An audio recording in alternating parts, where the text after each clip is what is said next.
Nous recevons aujourd'hui Béatrice Santet, maire de Montmélian et présidente de Cœur de Savoie, la Comcom. Bienvenue sur le plateau de Savoie News. Merci. C'est la rentrée, on essaye de faire le point avec un certain nombre de maires et j'imagine que qui dit rentrée à Montmélian dit forcément entrée scolaire avec plus de 400 élèves qui sont dans la commune.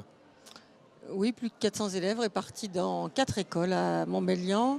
Cette année, 2 nouvelles directrices.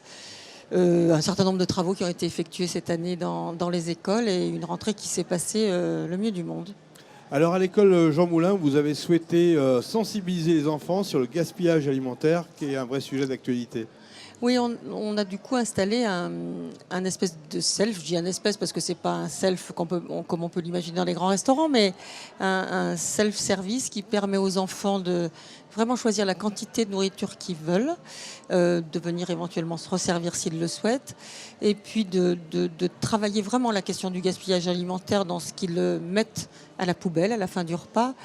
Pour nous, c'est vraiment important. L'alimentation des enfants est quelque chose d'essentiel aujourd'hui dans nos vies. Et le fait que l'on sache leur parler de ce qu'ils mangent, des quantités qu'ils mangent, je crois que c'est important. Un self, ça permet vraiment d'avoir un échange avec l'enfant seul pour lui raconter plein de choses au moment du repas. Alors Montmélian est reconnu pour sa richesse culturelle, c'est aussi un des points forts de la commune, avec l'espace... François Mitterrand. Exactement, je vais dire Frédéric, mais c'est François, autant pour moi. Un concert gratuit qui, le 21, va ouvrir le bal, si vous me permettez, avec les Petites Nacelles.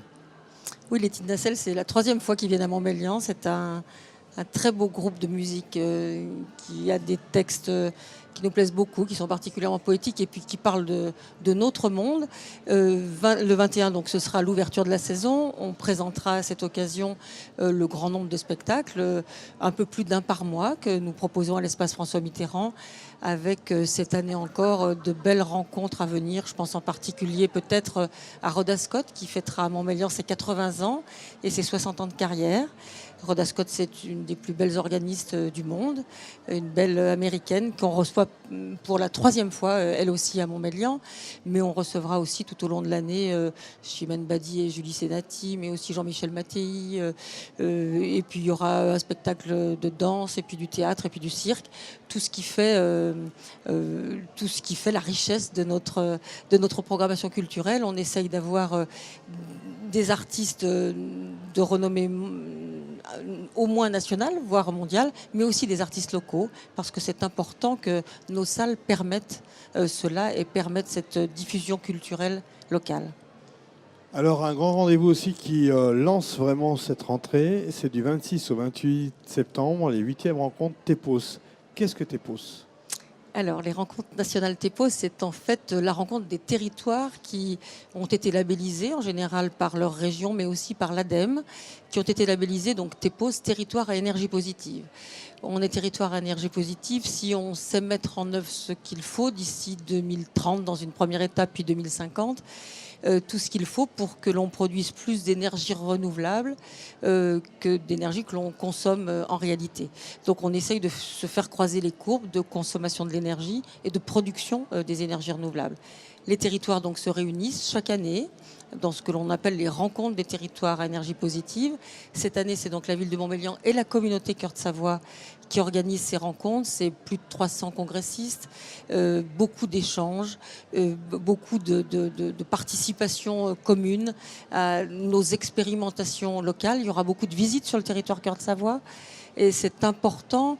Même si on sait que nos ministres de l'Environnement, les grands de ce monde ont de grandes et belles décisions à prendre en matière économique, en matière énergétique. En France, on aura à se dire des choses sur les centrales nucléaires. On doit aussi ne pas négliger ce que l'on sait faire dans nos territoires, sur nos territoires. Il faut que les 2 mouvements puissent se croiser. Des mouvements qui viennent d'en haut, mais aussi la participation de chacun.